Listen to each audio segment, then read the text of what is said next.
Monsieur le ministre, maa ngi lay nuyu ak say collaborateurs. Monsieur le Président de l'Assemblée nationale, merci. Je peux le dire ici. C'est pas allumé. Je peux le dire ici. Bu ngeen seetloo, il suffit que ñun ñëpp ñu def effort rek. On peut arriver à de grandes choses. maa ngi remercier ñëpp ñi nga xam ne dañu concourir à ce que vraiment situation bi amoon sànq fii ñu fexe ba décanter ko et nous l'avons su le faire ensemble. Donc ça veut dire que si nous faisons des efforts pour comprendre l'autre, si nous faisons des efforts pour accepter l'autre dans ses opinions, on peut aller de l'avant. waaw lépp rek ci njëkk rek.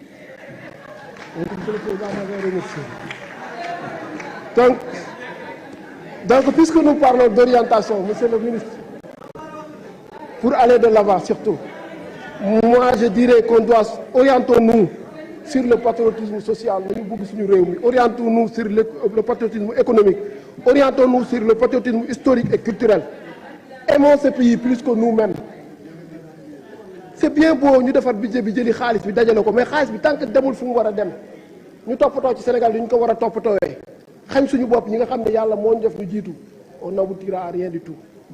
te loolu nag pour mu am il faut mu am njiit boo xam ne da koy mot ba mu sëkk un bon roi un bon prince boo xam ne képp ku muy déglu rek mooy peuple am lay déglu mais du déglu keneen c'est important.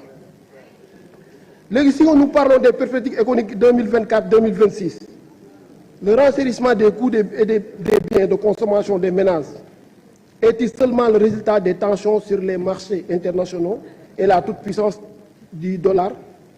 Il est vrai que c'est ce que l'on dit souvent, mais nulle part on ne fait état des libéralités que se permet le gouvernement sur les services de la dette.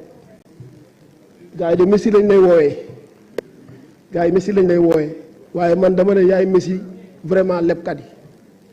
président man bu ma la nammee rek ci journaux yi laay def ñu ne ma ñu naan le ministre Moustapha Ba a décanté quelques milliards c'est souvent des dettes.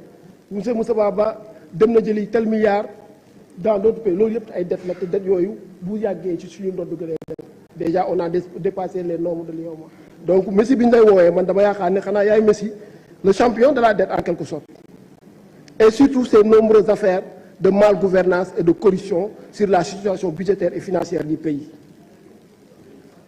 La maîtrise des subventions gis naa nga bind ko man dama bëgg a laaj lan nga bëgg a wax foofu parce que il serait utile de préciser cette idée pour éclairer la lanterne des Sénégalais. S'agit-il réellement d'une suppression des subventions wala parce que bu fekkee ne suppression la moom vraiment dina dal suñu ndox te dina sonal ñu bari nga xam ne surtout ñun ñi nga xam ne ñoo féete ca àll ba bëgg nañu ko bàyyi ko xel bu baax a baax a baax. En tout cas vous avez parlé de corruption et de mauvaise gestion man nag bëgg naa ñu gën ci taxaw te peut-être président Macky Sall wax dëgg yàlla nag li nga xam ne moom la tegoon coom boobu xam ne da ko tegoon ci rapport yi vraiment mu teggi ko nit ñu xool parce que fonds Covid yi ça nous a fait très très très mal.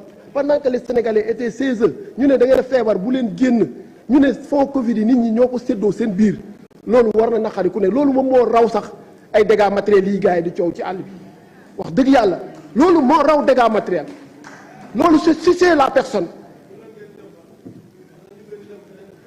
léegi programme yaatal bi aussi tamit wax naa bëgg naa vraiment nga wax ma ci parce que on a débloqué beaucoup de ressources mais est-ce que vraiment ci fiscalité pression fiscale ba tey bu ngeen seetloo mu ngi ci ndoddu Sénégalais yi.